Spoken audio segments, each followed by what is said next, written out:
this is terrific. We got a full house here. This is absolutely awesome. Let me put my, like I need another cup of coffee, right? Holy cow. Anything Sununu doesn't need is more caffeine. Look, there's a lot of energy. It's great to see everybody come out.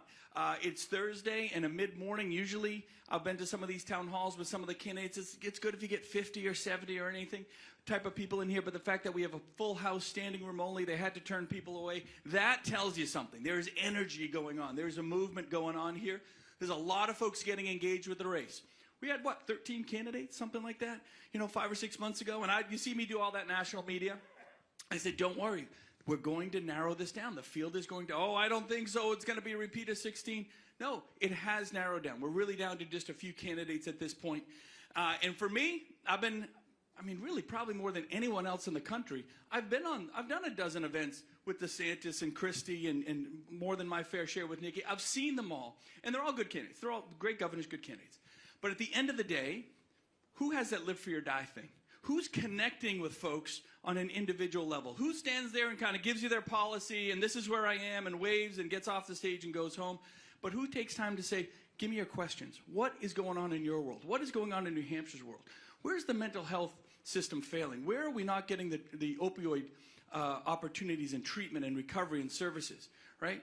Where are the military families that are nervous about what's happening internationally? And then you wrap all that up with a candidate, with an individual, with a friend, frankly, that comes with the full package. A governor, and I'm pretty partial to governors, but we get stuff done. It's about results. It's about accountability. It's not just the policy stuff. It's about someone that really has a customer service, if you will, customer service type attitude. Imagine taking what we do here by putting individuals first. What do you need for your kids in school? What is best for your family? That mentality in the White House, where the individuals are coming first, where the states and the localities are coming first, where it isn't just one big type of solution, one big policy to fix everything in the country. That doesn't work. Republicans and Democrats for years have said, if we just get the right president, it'll be okay, because they'll pass the right law. You know what we need? We need leadership at the top that says, you come first. Let's let the states decide. Let's let the locals decide. Let's let the voters and the citizens and the kids in the schools actually have a say in their own destiny. That's the connection that I'm seeing every single time Nikki Haley hits the ground. It's been incredible. So when I came out and endorsed her a couple of days ago, for me, it was a hard, it was a tough decision because these are all my friends a few months ago. But as it got closer and as we kind of kept going and going, man, it was a no-brainer. It has really become a no-brainer. And you feel the energy. You see it in some of the poll numbers. We haven't had polls here in a while. But the fact that Nikki is filling rooms, the fact that folks are coming out of the woodwork, to have a strong next-generation conservative leading the charge in the White House, leading the Republican Party, galvanizing us together, not just as a party, because we definitely need that, but where the whole country gets excited and optimistic. The whole country says, I can get on board with this. Maybe they don't agree with every single policy. I guarantee you none of you agree with every single policy of mine, right? That's not what it's about. It's about saying this is leadership we trust, that is transparent. The more transparent you are, I always say transparency, that's the foundation of public trust. And last time I checked, Washington don't have too much public trust, right? That is what they don't have. But to have that at the top, to lead the charge, and to have someone that says, well, here's another one for you. You never know what hand you're dealt in politics in terms of your legislature, right? We could have a Republican-led House and Senate. We could have a Democrat-led House and Senate. We could have a mix. Who knows? Leadership gets it done no matter what hand they're dealt, right? Whether you're president or governor, I got to get stuff done no matter what kind of legislature I have. Luckily, we have a Republican legislature right now. Barely, but we have one. 201 to 199 or whatever it is, right? But at the end of the day, you need leadership that understands it isn't just what their ideas are, but how do I implement those regardless of who might be sitting in Congress, regardless of what those barriers might be. How do we overcome those? How do we find consensus? That would be amazing in this country. And everybody agrees that's exactly what we need. And that's exactly what I see Nikki delivering. The last thing I'll leave you with is this. This is the ball game, right? New Hampshire is the ball game. We are the first in the nation primary for a reason, because we take it seriously. We put the candidates through their paces. And when Nikki wins here on January 23rd, think about this. The entire election gets reset, right? The assumptions that the national media has told us, it's a fait accompli. Trump's just going to win the nomination. No. Nope. All of a sudden, the entire country goes, wait a minute. Everything we've been told about this election isn't true. Nikki just won in New Hampshire. holy cow, it's a one-on-one race, especially going into South Carolina, going into Super Tuesday. Now we really have an opportunity to provide leadership for this country. And when it comes to the former president, I can be a little hard on him because, look, I was with him in 2016. A lot of us were. Nikki and I were with him in 2020. A lot of us were. But are we a country that goes backwards? Is the next opportunity for America's leadership of tomorrow yesterday? No, we're always going forward. And we want that new generation. We want leadership. Inflation's hard to fix, by the way. It can be fixed. Don't let Biden tell you any different. But it can be fixed. But it takes 120% of your time. It takes a president that is on their game 120%.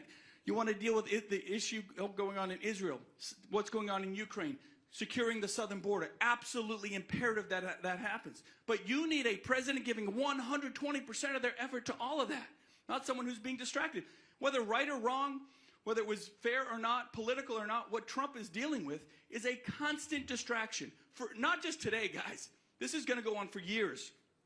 So are we going to elect someone that we might have agreed with in the past, but we know is not going to be able to give the time and effort to really get this country galvanized, to really solve these issues, to work with Congress, to negotiate, right?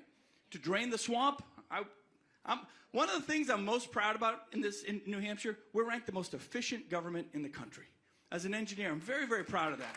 It means we get the best services for the best return on your taxes, because it's your money. It ain't our money. It's your money. You worked hard for it. You spent time away from your families. So efficiency is key. So when I used to hear about draining the swamp, I got excited. A lot of us did. Nothing got drained. Nothing. I don't even remember him trying, to be honest, right? Where's the balanced budgets? Where's the fiscal discipline? Again, it's your money. Do you know for every $1,000 that you pay in taxes, hundreds of it is all it's doing is paying interest. You don't get mental health services. You don't get better education. You don't get better services. You're paying interest on the government's largesse. And as Nikki will tell you, that's Democrats and Republicans' fault. We have to own that. That's okay. Now we have a chance to bring a governor, a former UN ambassador, someone that understands all of these issues and comes at it with the way we do it here in New Hampshire. You come first, not the government. I couldn't be more excited. The energy is there. I'm going to start where we're also going to end. You're going to love what you hear. There's no question about that. So what are we going to do? We're going to walk out of this room, go home and say, hey, I think I'm going to vote for Nikki Haley. Not enough.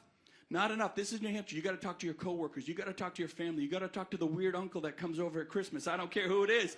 Talk to your pets, right? Undeclared can vote. Republicans can vote. We're going to have record turnout this year. If everyone that can vote on January 23rd, if everyone that's qualified to vote in our primary votes, Nikki Haley wins at a landslide. And everything starts tumbling in our way, for not just for the state and not just for Nikki, but for this country. So get out and talk to people. Make sure that, hey, take the 20 minutes to wait in line, even if you're an undeclared voter. If you're a voter that thinks you're committed to one candidate, take the 20 minutes to wait in line and go vote for Nikki Haley. It happens here, and the rest of the country is begging us to get this thing right. And with Nikki Haley, you cannot go wrong. Let me bring her out. My friend, the former governor, the UN ambassador, the next president of the United States, Nikki Haley.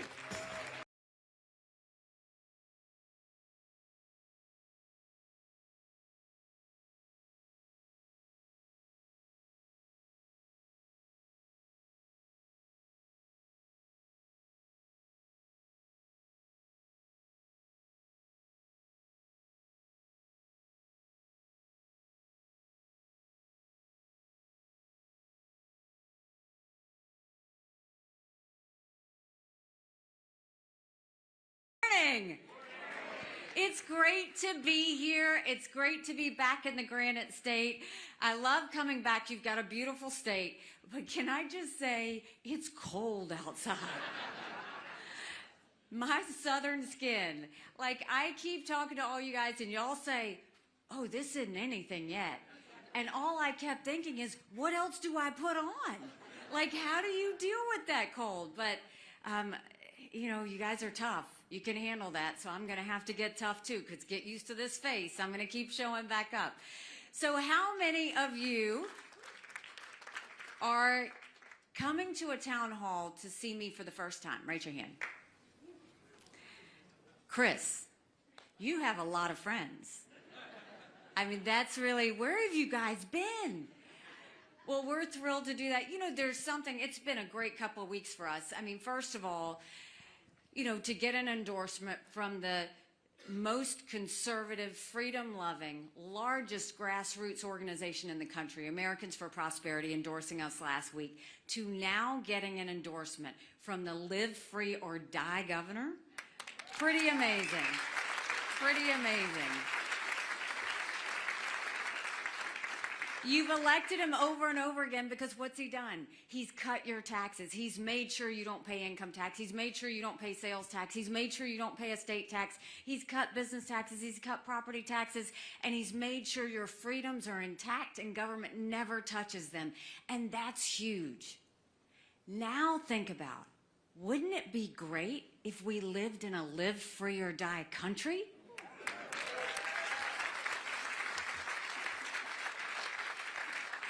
I think we can make that happen. Well, since we have so many new friends in the room today, we're going to start by, I'll tell you a little bit about myself, then we'll talk about where we are in the country, and we'll talk about how to save her.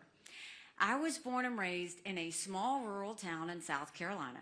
2 stoplights, 2,500 people. You couldn't think about doing something wrong without somebody already telling your mom. My mom started a business out of the living room of our home. 30 plus years later, it was a successful company.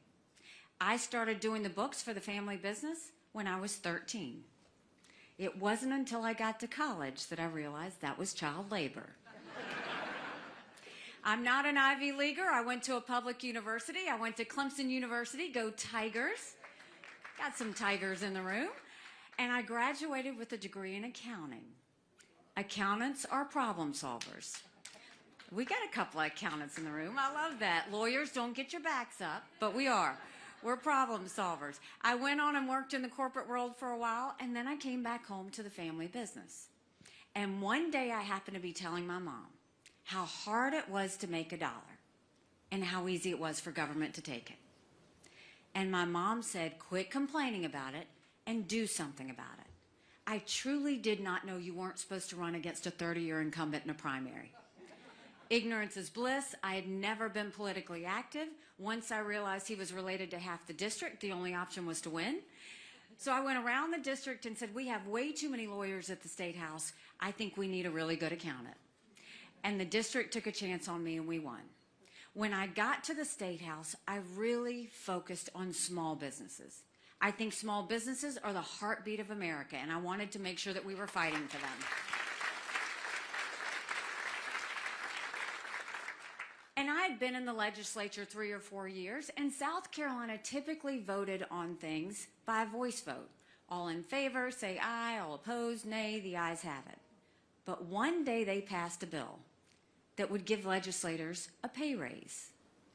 All in favor, say aye. All opposed, silence. But yet, to this day, you can't find anyone that says they voted themselves a pay raise. I was furious. Because we had a Republican House, a Republican Senate, and a Republican governor. And so I filed a bill that said anything important enough to be debated on the floor of the House or the Senate is important enough for the people to know how their legislators voted. And the Speaker of the House said, put the bill away. We don't need to have it. We will decide what the public needs to see and what they don't. Long story short, when I wouldn't put the bill away, and I wouldn't stop being loud about it, they stripped me of everything. I lost all my committee assignments. I lost my seniority. I could take the well and sponsor a bill no one would co-sponsor. So I ran for governor. And I'm proud to say one of the first bills we signed into law is now in South Carolina. Anything important enough to be debated on the floor of the House or the Senate requires a legislative vote on the record, and we took it a step further and we did it on every section of the budget as well. And I love music. You were listening to my playlist. I hope you enjoyed it. And so on the day of the bill signing, I blasted throughout the State House Pat Benatar's "Hit Me With Your Best Shot."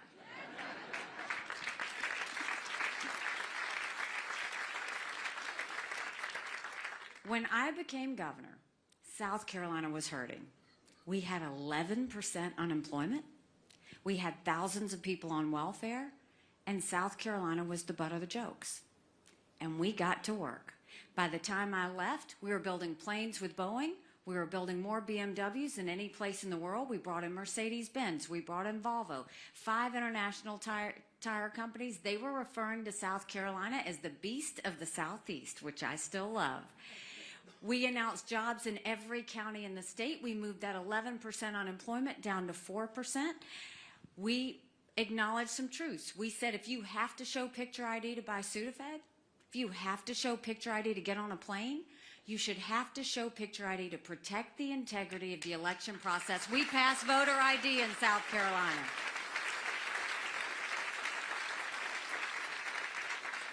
We passed one of the toughest illegal immigration laws in the country. We passed tort reform. We cut taxes on our small businesses. We cut taxes on our veterans. We made sure we filled our coffers. We paid down our debt. And South Carolina was proud again. And by the time I left, we were named the friendliest state in the country, the most patriotic state in the country, and the #2 state in the country people were moving to.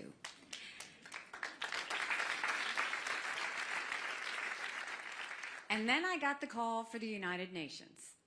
And my honest answer was, I don't even know what the UN does. I just know everybody hates it. I wasn't wrong. But when I got to the UN, I wanted countries to know what America was for and what America was against. I didn't care if they didn't like me, but I wanted them to respect America. And we got to work. We pulled ourselves out of the Iran deal. We moved the embassy from Tel Aviv to Jerusalem. I pushed China, and we passed the largest set of sanctions in a generation against North Korea and stopped the ballistic missile testing that was happening. But the one thing that we did that was most important, we took the kick me sign off of our backs, and America was respected again at the UN.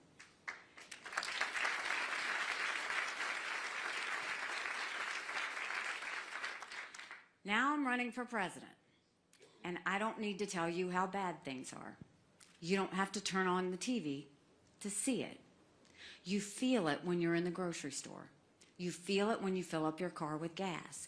You're feeling it now with your mortgage payment, with your insurance payment, with things that we have to have. They've all gone up. And listen, I would love to be able to tell you that Joe Biden did that to us. And he sent us down this socialism creep that's dangerous that we have to stop. But I've always spoken in hard truths, and I'm going to do that with you this morning. Our Republicans did that to us too. You go look at that $2.2 trillion COVID stimulus bill that they passed with no accountability. It expanded welfare that has now left us with 100 million Americans on Medicaid, 42 million Americans on food stamps. That's a third of our country. And did Republicans try and make it right? Nope. They doubled down and opened up earmarks and pet projects for the first time in 10 years, passing through 7,000 of them last December. Want to know how they spent your money? $30 million on an honors college in Vermont, $10 million to tear down a hotel in Alaska, $7.5 million on a courthouse in Colorado, and the list goes on. In the 2024 appropriations budget, Republicans put in $7.4 billion worth of pet projects and earmarks. Democrats put in $2.8 billion. Now you tell me who the big spenders are. All while 1 in 6 American families can't afford their utility bill. 60% of Americans are living paycheck to paycheck. 50% of American families can't afford diapers. Social Security will go bankrupt in 10 years. Medicare will go bankrupt in 8. You look at our education system, and everybody wants to blame COVID for education. We had problems with education before COVID. Do you know right now in America, only 31% of 8th graders in our country are proficient in reading? 31%. Only 27% of 8th graders are proficient in math. If we don't do something and do something quick, we're going to be in a world of hurt 10 years from now. And then when you look at the border, I've honestly run out of things to say about what's happening on the border. It is a complete dereliction of duty. And I've been to the border, and I didn't pull a Kamala, go and come back. I went 400 miles down that border. You're not ready for what I saw. Mounds of clothes, mounds of shoes, paraphernalia, rape areas that the women and girls have to walk through. When you get up in the morning, you get your coffee and you watch the news. When these ranchers get up in the morning, they get their coffee and they go see if anyone died crossing the fence. They pick up whatever little kids were left behind and they turn them over to Border Patrol. I met with multiple sheriffs. They said before 7 a.m., they basically round up whatever illegal immigrants they can find. They turn them over to Border Patrol. Border Patrol documents them and releases them until their court date years from now. And when I asked Border Patrol about their job, they said, "You want to know what we do? We're glorified babysitters. They don't let us do our job." 8 million illegal immigrants have crossed that border. We had enough fentanyl cross the border last year that would kill every single American. #1 cause of death for adults 18 to 45, fentanyl. And don't think for a second China doesn't know what they're doing when they send it over. And then my parents raised me to take care of those who take care of you. I'm going to ask you if we're taking care of those who take care of us. Right now in America, over 33,000 of our veterans are homeless. 1 in 3 veterans suffers from PTSD or thoughts of suicide. We lose 22 heroes a day to suicide. If a veteran needs a doctor's appointment, on average, it takes 29 days. Why 29 days? Because on the 30th day, they can go to the doctor or hospital of their choice. So midway through the 29 days, they get a call to reschedule, and the clock starts all over again. It is shameful how we treat our veterans. You look at the TV, and you hear Congress going back and forth, right? But what has Congress done for you lately? Nothing. Don't you think it's finally time we had term limits in Congress?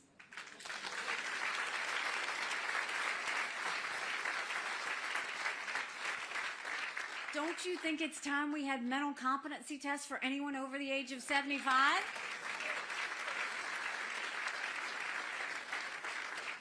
Look, I'm not being disrespectful when I say that. We all know 75-year-olds that can run circles around us.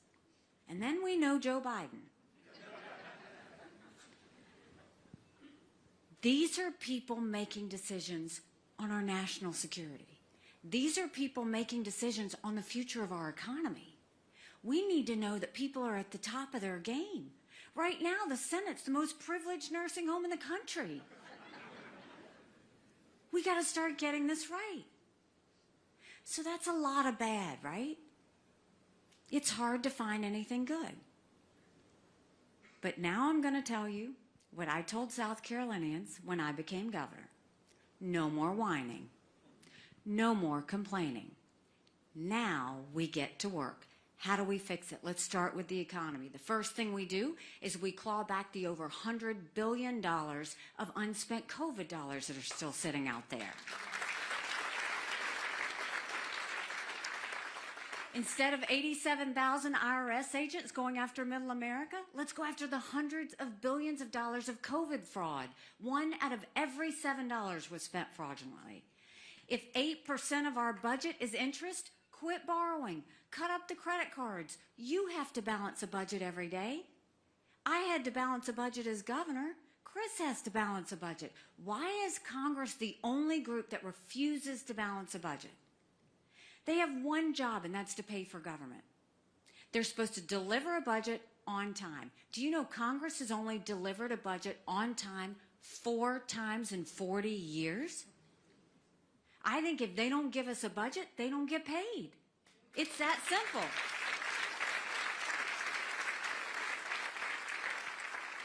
We will stop the spending, we'll stop the borrowing, we'll eliminate the earmarks, and I will veto any spending bill that doesn't take us back to pre-COVID levels. That will save us trillions.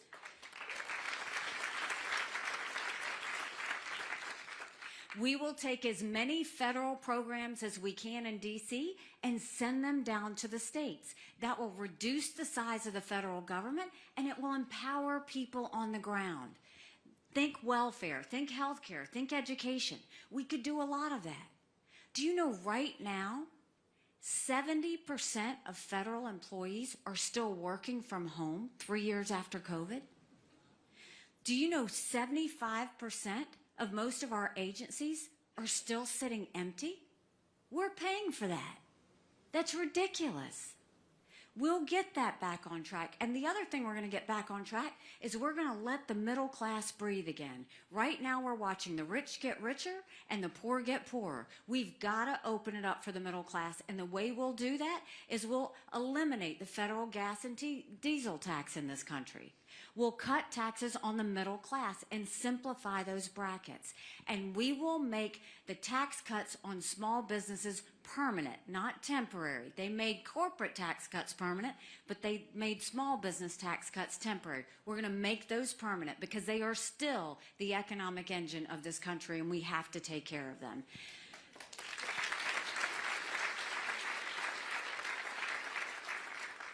And then when it comes to education, we'll do what we did in South Carolina, and we'll take it national.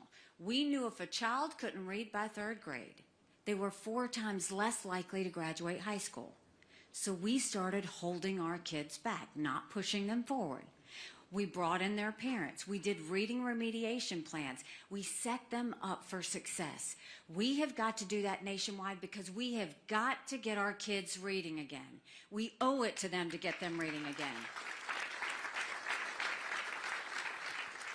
And no parent should ever wonder what's being said or taught to their child in the classroom. We need complete transparency in the classroom. We'll go back to the basics of education, and we will also remember that as parents, we have one job, and that's to get it right for our kids. That's why every parent needs to be able to decide which school or which set of education they give to their kids. Every child deserves a good education, regardless of where they're born and raised. We have to stop mandating education based on a zip code. And then let's start building things again. Let's put vocational classes back into our high schools.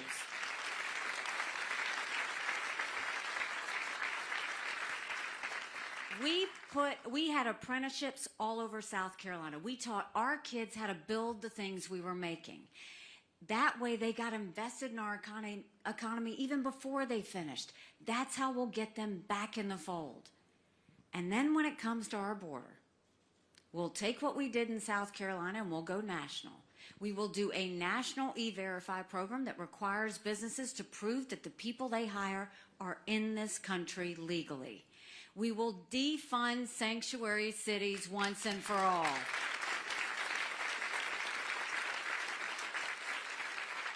No more safe havens for illegal immigrants. We will make sure we put 25,000 Border Patrol and ICE agents on the ground and let them do their job. We will also make sure that we go back to the Remain in Mexico policy so that none of them ever step foot on U.S. soil.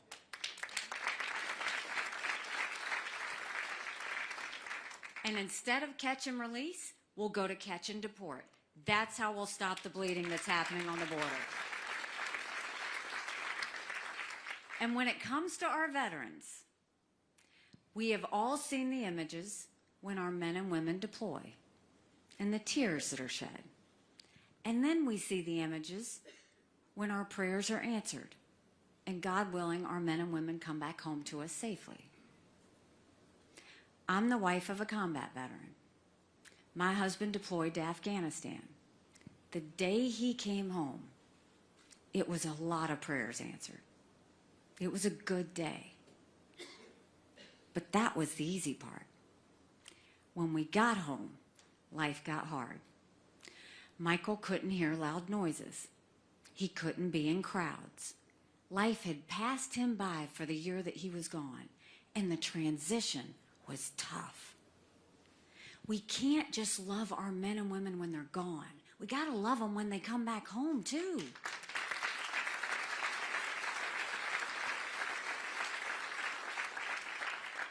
We can't just assume a 2-week transition stateside is going to be enough for them. We need to take care of them for the long haul. Let's do telehealth and get them the mental health care they need right when they need it. Let's make sure they can go to the doctor or hospital of their choice. They've earned that right. And I think the way we truly take care of veterans' health care is I think every member of Congress should have to get their health care from the VA, and you watch how fast that gets fixed.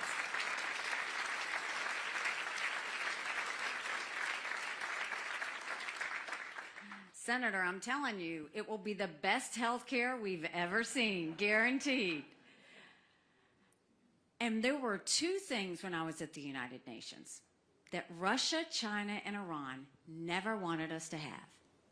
They never wanted us to have a strong military, and they never wanted us to be energy independent. We won't just be energy independent, we'll be energy dominant. We will pull the EPA back. Right now, they care more about sagebrush lizards than they do about whether we can afford our utility bill. We will pull them back. We will open up permitting. We'll speed up those pipelines. We'll get the Keystone Pipeline opened up. We'll export as much liquefied natural gas as we can, and we will turn our energy sector into an economic powerhouse. No more going hat in hand to Saudi Arabia. No more getting dirty oil from Iran or Venezuela.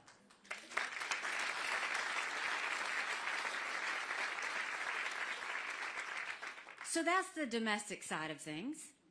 Now let's talk about national security. The world is literally on fire.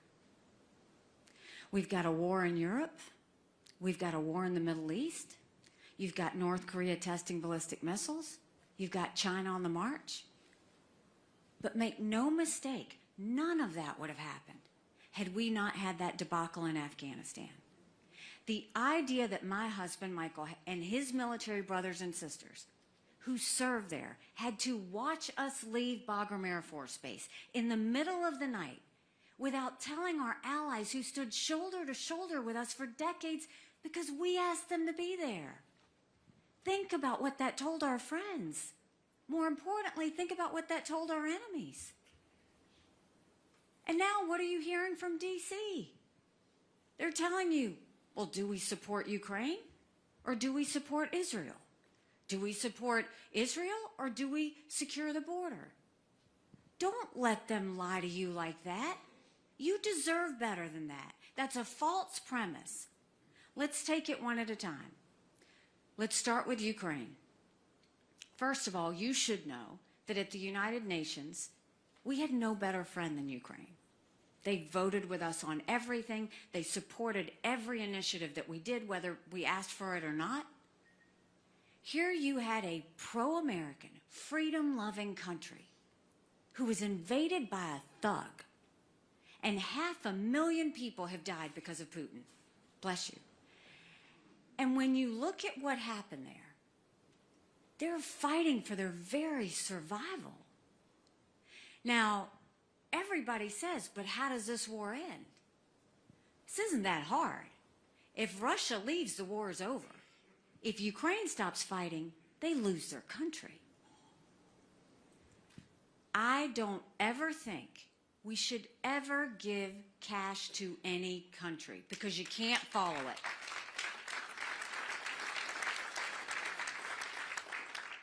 I don't think we should put troops on the ground. Ukrainians don't want that. They want to win this themselves. And they have shown they are a tough military force. Now, we know Russia hit rock bottom. How do we know that? They have lost 87% of their troops. They've raised the draft age in Russia to 65. They're getting drones from Iran, and they're getting missiles from North Korea. Putin knows he's in trouble. But it's a legitimate question for you to ask. Why should we care about Ukraine? That's a legitimate question. The reason you should care about Ukraine, I saw this every day at the United Nations. Every dictator and thug and terrorist always tells us what they're going to do. They're actually unbelievably transparent. Hamas said they were going to invade Israel. They did. China said they were going to take Hong Kong. It happened. Russia said they were going to invade Ukraine. We watched it. China says Taiwan is next. We better believe them. Russia said after Ukraine, Poland and the Baltics are next. Those are NATO countries, and that puts America at war. We are trying to prevent war. This should always be about the prevention of war. We have to focus on the fact, if Ukraine wins, China doesn't invade Taiwan. And don't forget, prior to the Olympics, prior to the invasion, China and Russia held hands and named themselves unlimited partners. A win for Russia is a win for China. Now let's talk, well, first of all, if we just supported Ukraine by giving them the equipment and ammunition that they need, that's only 3.5% of our defense budget. That's all. The Europeans have put in a lot more than that, and they should. It's their neighborhood. Now let's go to Israel. What happened in Israel on October 7th haunts me. And the reason it haunts me is because 5 years ago, I gave a speech to the entire world at the UN, and I told them that we knew that there were maps.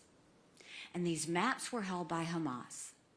And they showed that if they could get through the barrier, it was how they were going to kill as many Jews as fast as they could before anyone showed up. And it happened. God help us if we don't get this right. Israel has always been the tip of the spear when it comes to defeating terrorism. They're a bright spot in a tough neighborhood. And when you look at what happened on October 7th, here you had people beheaded, babies burned alive. Those girls that were at the concert were raped, and their naked bodies were dragged through the streets of Gaza. And what did they say? Death to Israel, death to America. This should be personal for us. 33 Americans were butchered on that day. They're holding American hostages as we speak. It has never been that Israel needs America. It has always been that America needs Israel. Now, I told you that Putin had hit rock bottom, right? When Hamas invaded and did that brutality in Israel on October 7th, there would be no Hamas without Iran. Hamas invaded on October 7th, which is Putin's birthday. Who is the happiest person in the world right now? It's Putin. Why? Because all our attention, America and the West, was focused on Ukraine. And on that day, what did we do? We shifted and we looked at Israel. They are banking on us, cutting and running. And if we cut and run, what does that do?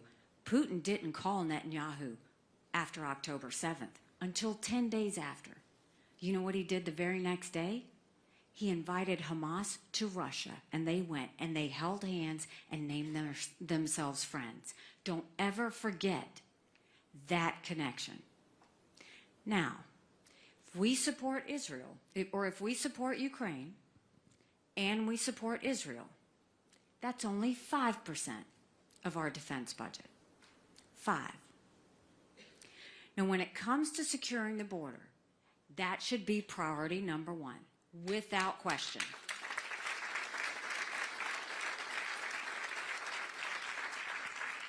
Right now, America's acting like it's September 10th. We better remember what September 12th felt like. It only takes one person to cause destruction. So if we support Ukraine and we support Israel and we secure the border, that's less than 20% of Biden's green subsidies. So don't let them tell you you have to choose. The role of government is to protect Americans. National security is always number one, is protecting Americans and our freedoms.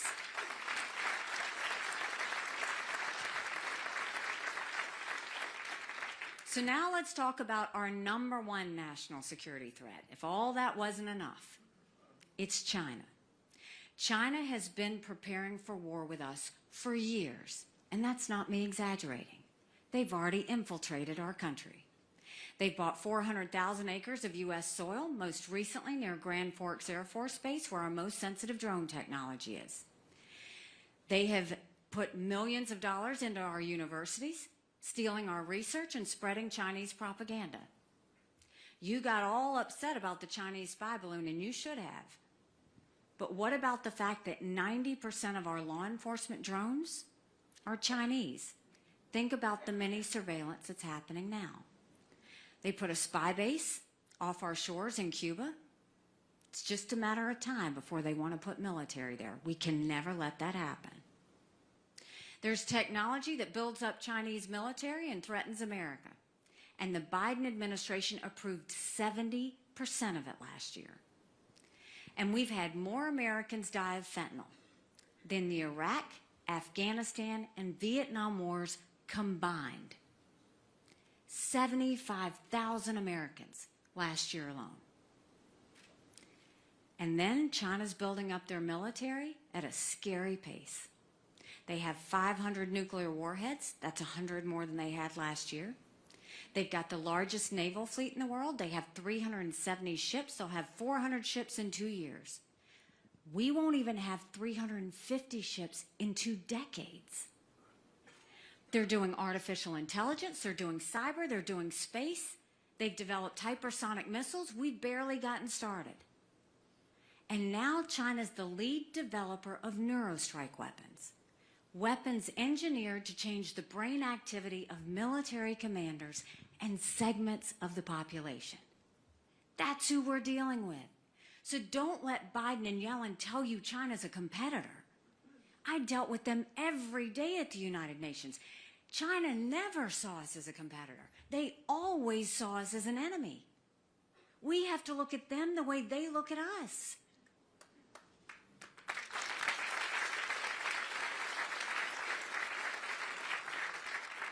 So how do we deal with China? We start by stopping any U.S. sales to China and taking back the land they already purchased.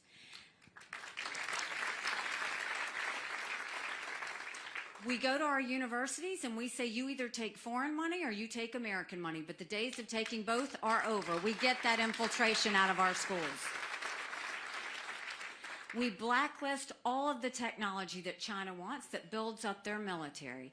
And we make sure that we go to China and we say, we're going to end all normal trade relations with you until you stop murdering Americans. You watch how fast they fix that. They need our economy. And then we will build up our military. Strong militaries don't start wars. Strong militaries prevent wars. And so the way we'll do that is actually not throwing money at the Department of Defense. The first thing you do is clean it up. Get rid of the bureaucracy, get rid of the old programs that have nothing to do with protecting America, and make sure that we modernize.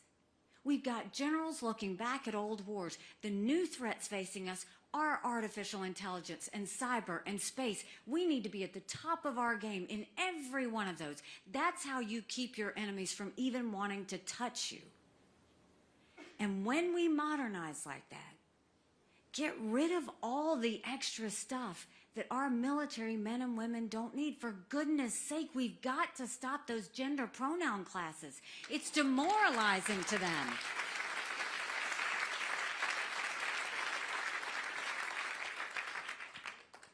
We know what what it means to make America strong and proud again. We can do this. So we've got the ways to get our national security straight. We know how to deal with our domestic policy.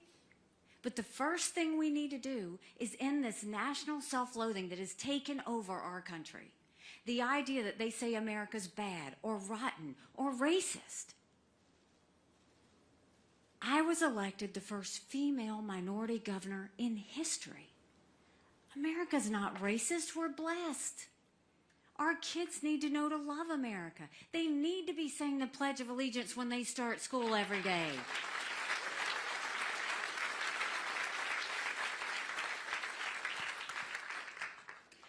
Five months ago, I dropped my husband Michael off at 4 a.m.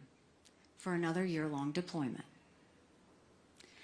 And I watched him and 230 soldiers pick up their 2 duffel bags of belongings to go to a country they'd never been, all in the name of protecting America.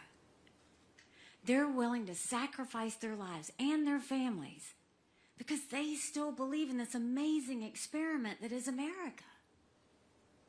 So if they're willing to fight for us there, shouldn't we be willing to fight for America here? Because we have a country to save.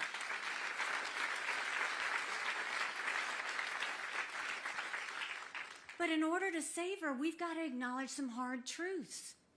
Republicans have lost the last 7 out of 8 popular votes for president. That is nothing to be proud of. We should want to win the majority of Americans. But the only way that's going to happen is if we have a new generational leader that leaves the negativity and the baggage of the past and looks forward to the solutions to get us back on track. Another hard truth. I think President Trump was the right president at the right time.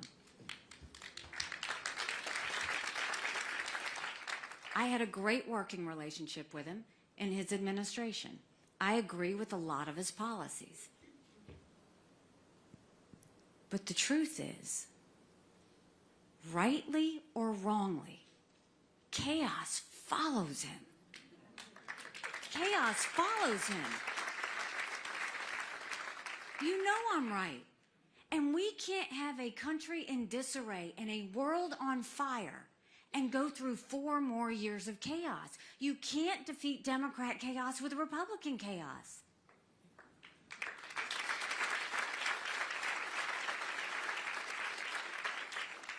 But if we're going to do this, it's going to take a lot of courage. Courage from every single person in this room. Courage for me to run. And courage for you to know. Don't complain about what happens in a general election if you don't play in this primary, because it matters.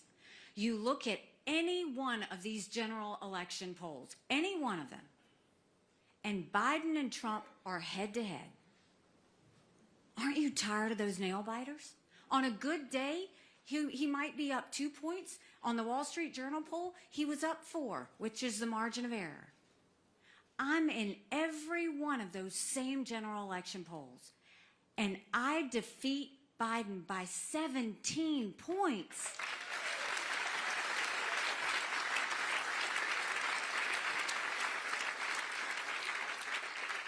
Do you know what that does? That kind of mandate wins us elections up and down the ticket. Governor's seats, the House, the Senate, all of it. But that kind of mandate is a mandate to stop the spending and get inflation under control and pay down the debt. That mandate gets our kids reading again and gets our education back to the basics. That mandate supports law and order and has the backs of our law enforcement. That mandate will close our borders once and for all. And that mandate will make America strong and proud.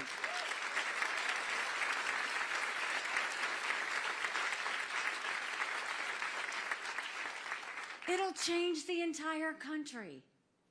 You know, when I announced, someone asked me why I was running. And I said, my parents came here 50 years ago to an America that was strong and proud and full of opportunities. I want them to know that country again.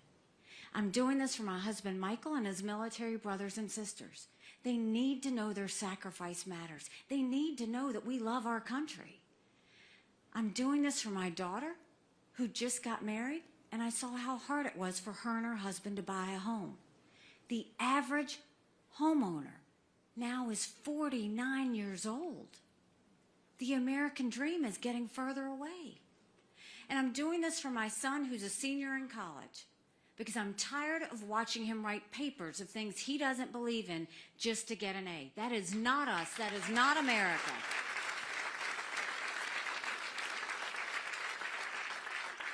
And for the first time, 81% of Americans don't think their kids are going to live as good of a life as we did.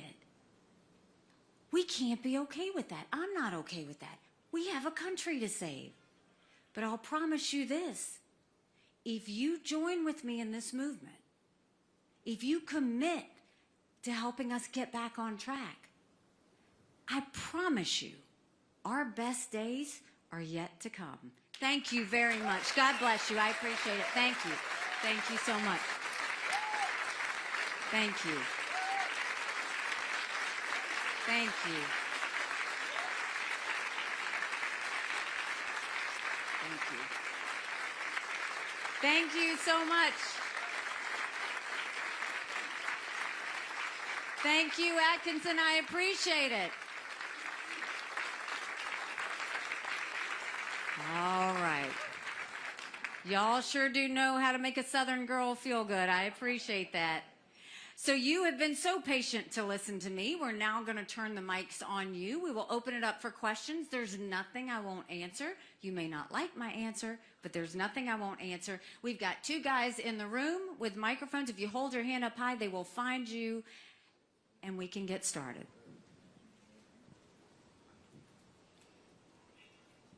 Yes, sir. Hi, Nikki. It's nice to meet you. Nice I to enjoy meet you, your sir. enthusiasm. Thank you. My question about the UN, your experience there, what do you think would happen if the United States just walked away from that institution? Let me tell you, every day I went to the UN, I felt like I was putting on body armor because I knew there would be a fight. I just didn't know which country we were fighting that day. It is such a farce. Such a farce. I mean, everything. When I was at the United Nations, we took $1 billion off the top from spending. We saved $1 billion the very first year. There's a lot that we should do. I got us out of the Paris Climate Agreement. I got us out the Human Rights Council. We got us out of the Palestinian Refugee Organization that was spreading terrorist activity. We did a lot of things. I think we need to get out of the World Health Organization. I think it's ridiculous. And I think we need to defund a lot of the United Nations. We do not need to be giving the money that we're giving. The reason we don't leave the United Nations, the reason no president has ever left the United Nations, is when the United Nations does something, there are only 5 countries that get a veto, that can literally stop anything from happening. It's Russia, China, the UK, France, and us. The reason we stay is so that Russia and China don't get away with doing bad stuff. That's the reason we stay. That's the only reason we stay. So I don't think we need to fund them at the levels that we fund them, and you will see me reduce that dramatically. But we stay because we want to stop Russia and China, and we don't want them to get away with doing things around the world.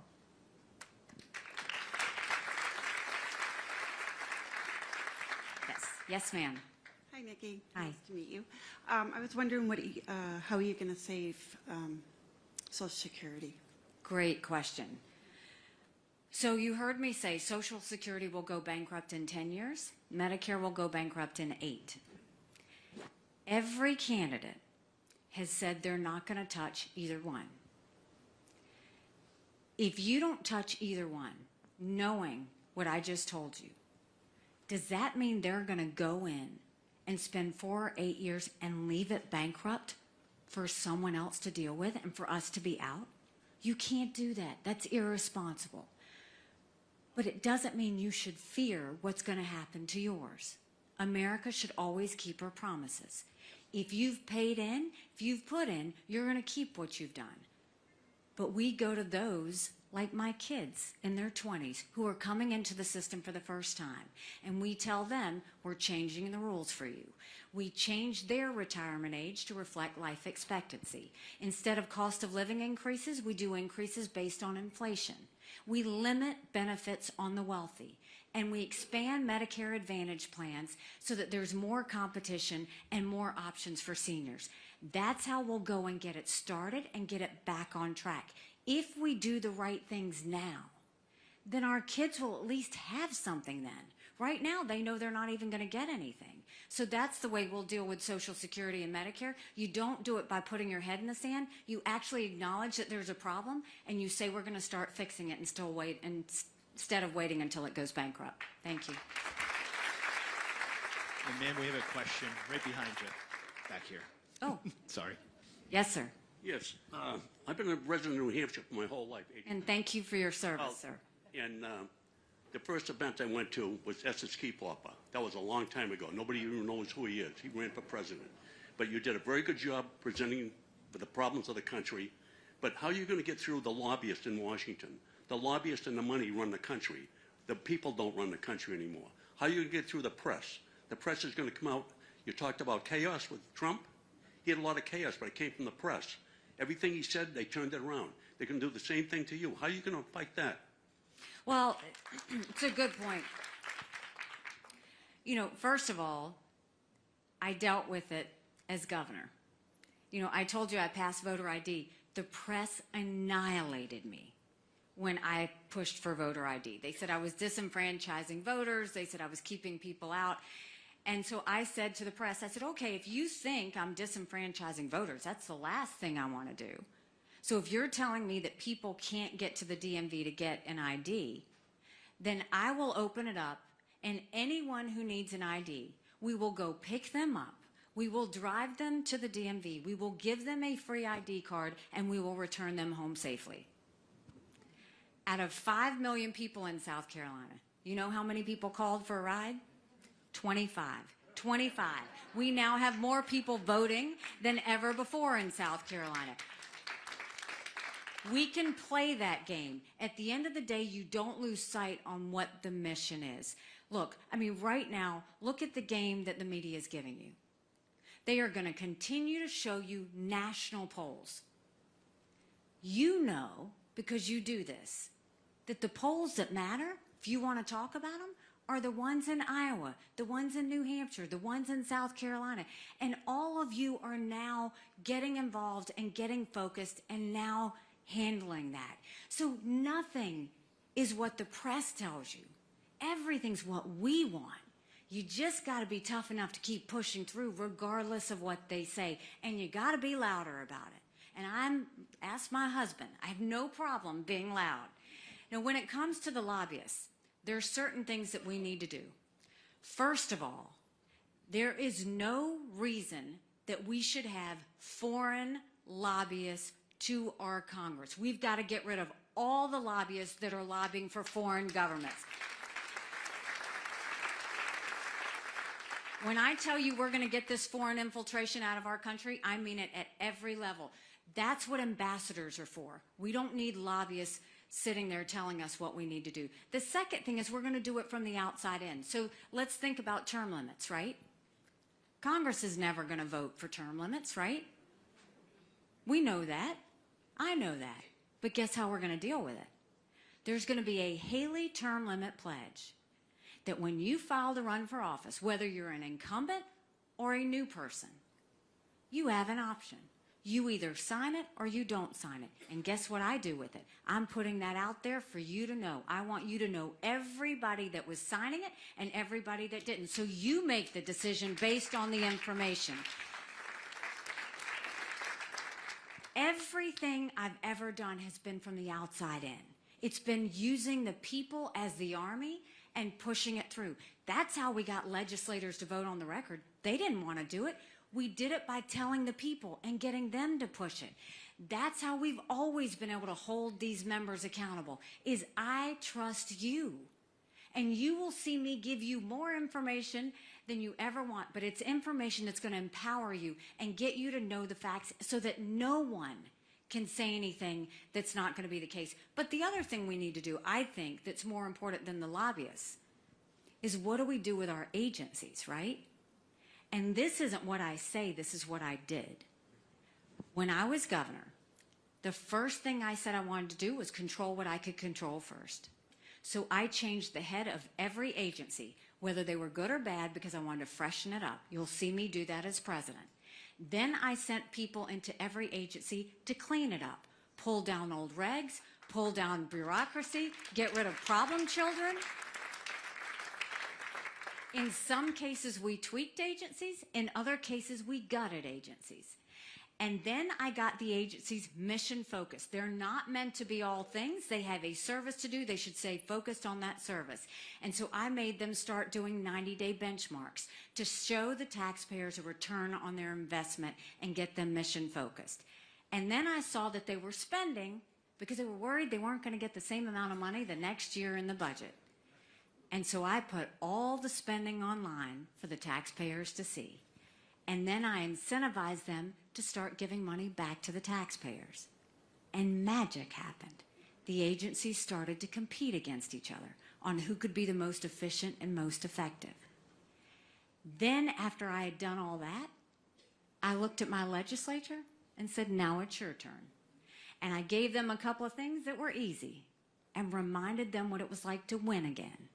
And then we gave them something harder. And then we gave them tort reform. And then we gave them illegal immigration reform. And then we did voter ID. We have to get D.C. working again. We've got to get our agencies to stop the politics. We've got to go and gut it ourselves. I know how to do it. I did it as governor. I even did it at the UN. You want to know what happened at the UN? My first week there, I'm drinking from a fire hydrant. And when I got to the UN, there were members, foreign service agents that worked for the U.S. at the U.S. mission of the United Nations. I had probably 100 or so working for me.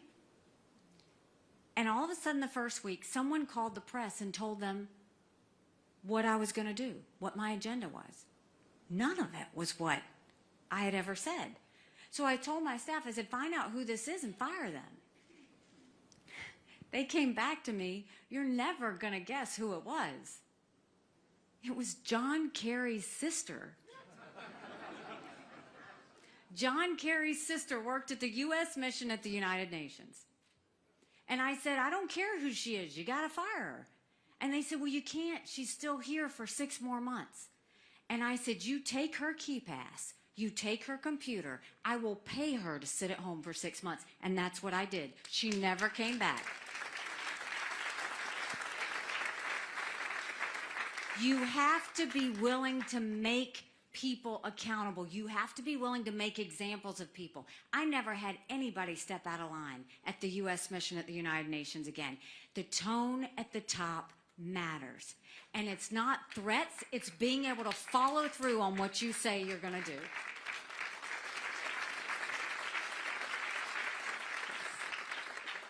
Yes, ma'am.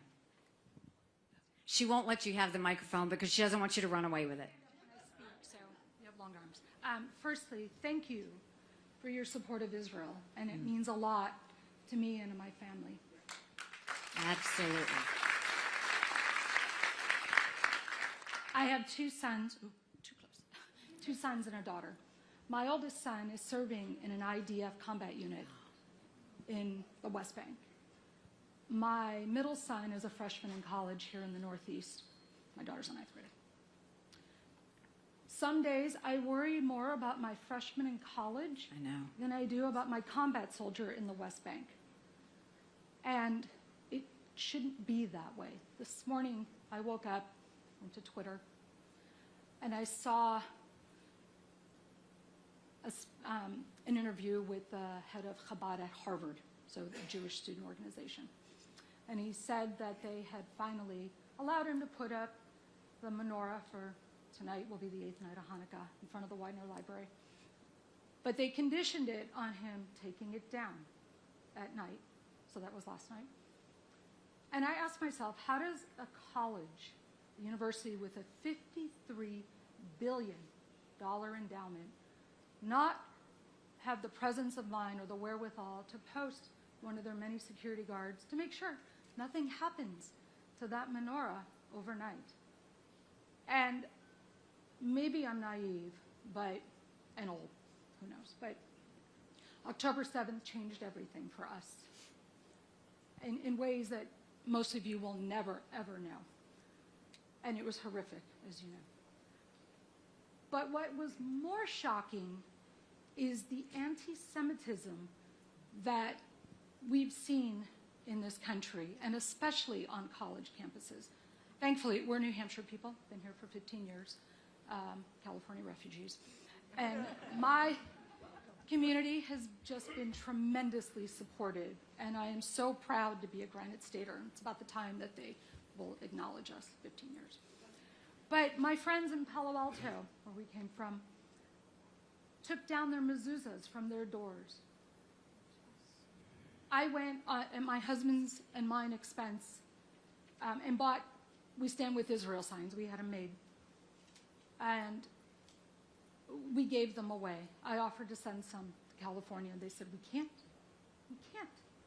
because they're afraid that their homes or their children will be harmed or themselves. So I ask you, right, what can you do as president to address what has happened on college campuses, both private, and I know that's tricky, and public college campuses? And there's an extraordinary amount of taxpayer money, our money, that goes to these campuses, whether they are federal student loans, whether it's funding research, which can be important, or, or allowing foreign students in, handing out these visas. And there's certainly foreign money in there as well. What can you do?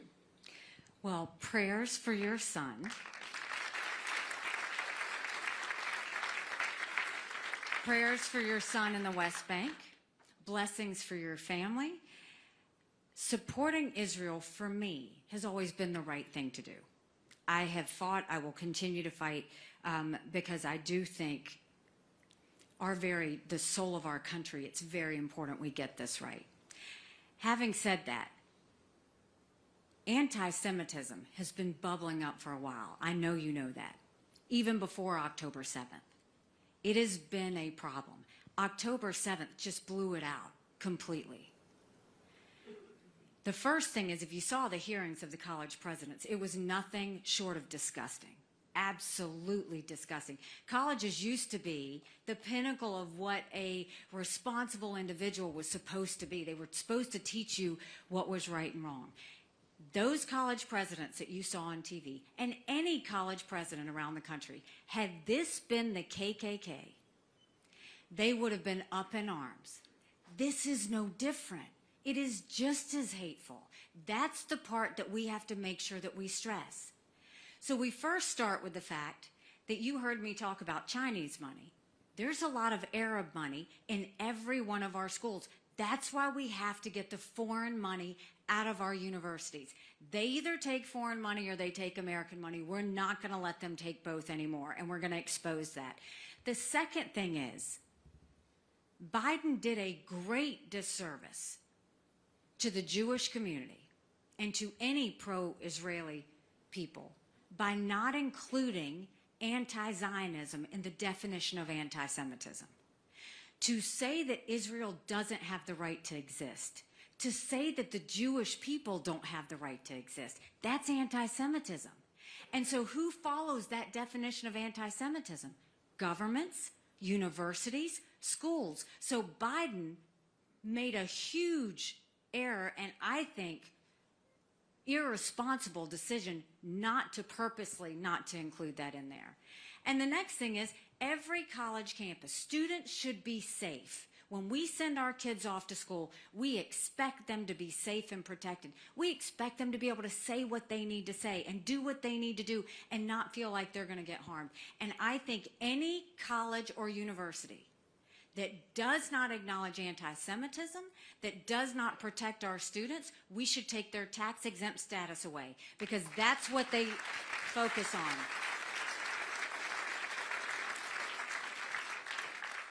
Sad but true, colleges and universities respond to money. And if it means us taking their money away, we'll do it in order to protect our students. Yes, sir. Good morning. He won't let you have it because he thinks you're going to run off with it. So first comment I wanted to make is about the Advantage program, Medicare Advantage. It is a wonderful program. I started out after I retired going to the government program. I went to Medicare Advantage because I went to a presentation by them, and I went, wow, this is better than Seniors love private, Medicare Advantage. Yeah. private. And I keep hearing messages on television and in particular YouTube that they want to get rid of it. Biden wants to get rid of it. Wants to get rid of it. We should Medicare expand Advantage. it. We need to be expanding Medicare Advantage plans. And the bottom line is that private industry always, always, always does things way better than the government does. And if there's any way to take things that are done in the government and move it into private industry, that's the way to go. And just one example was one day I made a call, business call. When I was working, I was involved in high-tech systems. Went in, took a look at a system where they had 23 people in this big horseshoe area watching what was going on computer screens with these cryptic messages coming across. Just so happened that my company made a product that would replace all of those 23 people. $200,000 to install it. Can you imagine what the savings is for that? I calculated it at one point in time because it comes into, per year, millions and millions of dollars. So the question that I wanted to, that was just a comment. So the question I wanted to ask was, how can you stop individuals like George Soros and Mark Zuckerberg from spending their billions in elections to promote their positions through PACs?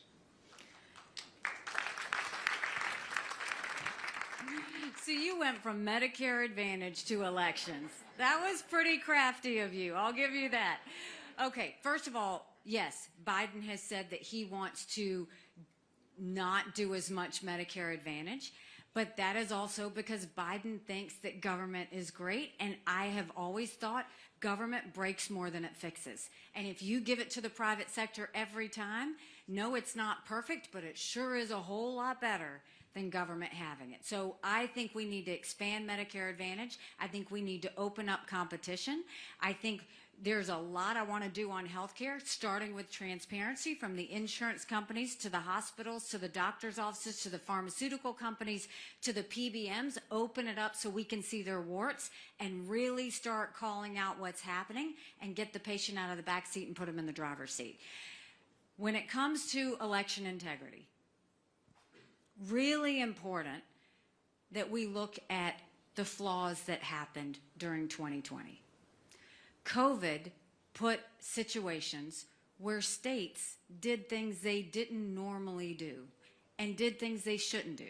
The first thing is they had all this mail-out balloting. We don't ever want to get to that. That's always dangerous. It's never a good thing. We've got to stop any mail-out balloting that happens.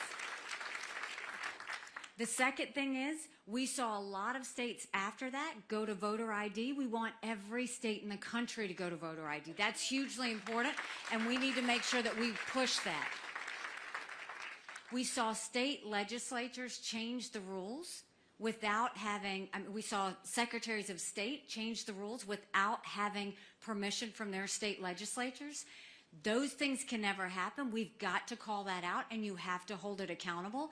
That's something that we'll focus on. And in South Carolina, we didn't just do voter ID. We didn't make sure there was no mail-out balloting. In the absentee votes that we did, we counted them in real time, and we matched signatures. When you do it in real time, you can confirm that they are legitimate. You can count them. There's no state that should not have our election results on election night. So we've got to make sure that every state starts to do that. And then we need to get election interference money out, because we saw that. We see how much they're doing, and if it's, if it's a legitimate grassroots effort, we're all for that. But if there is someone legitimately that we see as trying to manipulate the election, that should never be good. Should never be right. Whether you're a Republican or a Democrat, we shouldn't allow for that. So you saw a lot of good happen in states around the country after 2020. You should feel very good about that. But we have about 3 or 4 states that are still iffy. And so we're going to have to watch them like a hawk this next time, but we have to push their legislatures to do the right thing and make them get all of these election reforms in the process as well. Wait, we've got time for one last question. One last question. We'll make it a great one. Hi, Nikki and Mrs. Haley. It's Nikki. Go ahead. Well, as a veteran, I think your husband and you. And thank you for your service. Okay, I'm a rare thing. I'm a practicing Catholic. and an issue that is difficult for everyone, no matter what side of the abortion issue you're on. It's going to be a huge factor in this coming election. Even my wife and I are at odds about it. Is there any middle ground? Is there any way we can say this makes sense and this doesn't make sense, that we're losing so many babies and stuff? And but what just happened in Texas, the lady wanted an abortion. Her doctor said it's threatening her life, and she goes and they turned her down. That was horrible. So do you have any ideas on a middle ground or something that's acceptable that we don't lose the entire voting on either side of the aisle?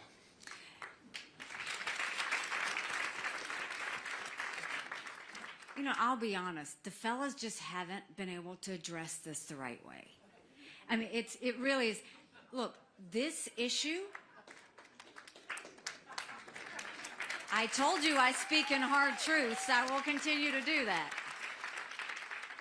Look, the issue of abortion is personal for every woman and man in America, and we need to treat it that way. I personally am unapologetically pro-life. Not because the Republican Party tells me to be, but because my husband was adopted. And I had trouble having both of my children, so I'm surrounded by blessings.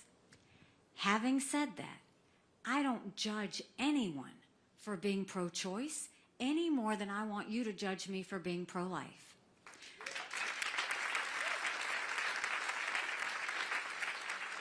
But to figure out where we want to go, let's look at where we came from.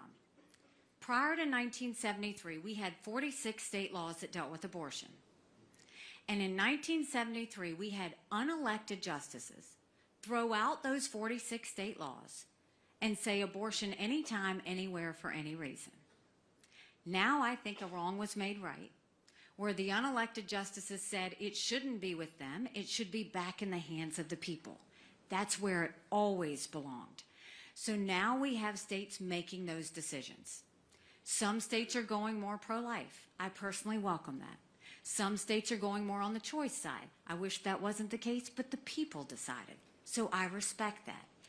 The issue that we have at hand right now is, what do we do? Is there a place for a federal law? And I think there is a place for a federal law. But they haven't told you the truth on how that comes about. The only way to get a federal law on abortion is you have to have the majority of the House, 60 Senate votes, and a signature of a president. We haven't had 60 Republicans in over 100 years. We might have 45 pro-life senators. So no Republican president can ban abortions any more than a Democrat president can ban these state laws. So why don't we find consensus? Can't we all agree that we should ban late-term abortions? Can't we all agree that we should encourage adoptions and good quality adoptions? Can't we all agree that doctors and nurses who don't believe in abortion shouldn't have to perform them? Can't we all agree that contraception should be accessible? And can't we all agree that no state law should say to a woman who got an abortion that she's going to jail or getting the death penalty? Let's start there. Let's just start there, because the goal of all of us is, how do we save as many babies as we can and support as many moms as we can? I am not going to demonize this issue. I had a roommate in college who was raped. I wouldn't wish on anyone what she went through wondering if she was pregnant. Everybody's got a story. Be respectful of their story. Let's go back to what it takes to just agree on what we can agree on and stop the division and stop the hatred. Because what you've seen, Democrats have put fear in women. Republicans have used judgment. There is no place for fear or judgment when you're talking about something this personal.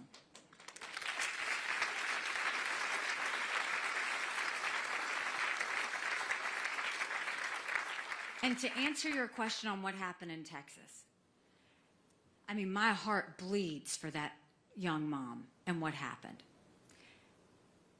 We don't want to see a woman have a rare condition like that and have to carry the baby full term, any more than we want to see a woman get an abortion at 37, 38, or 39 weeks. Every state you're going to see them make changes, whether it's listening to their medical board, whether it's deciding what role the doctor is going to have. You'll see every state do that, and the people will have their voice heard in every state, and that's the right way for it to happen. So I think we're on the road to doing this the right way, but how we talk about it matters, and you'll always get respect from me when it comes to talking about it. I want to thank you for taking the time to come and spending your morning with us. I'm going to leave you with this. When I first ran against that longest-serving legislator in a primary, people laughed at me. And I got to work, and I earned their support, and we won. When I ran for governor, I was actually the Tea Party candidate. I ran against a lieutenant governor, an attorney general, a very popular congressman, and a state senator. I was Nikki Who. I had 3% in the polls. I had the least amount of money. But I worked South Carolina like no one else, and we won. When I got to the United Nations, they said I didn't have enough experience.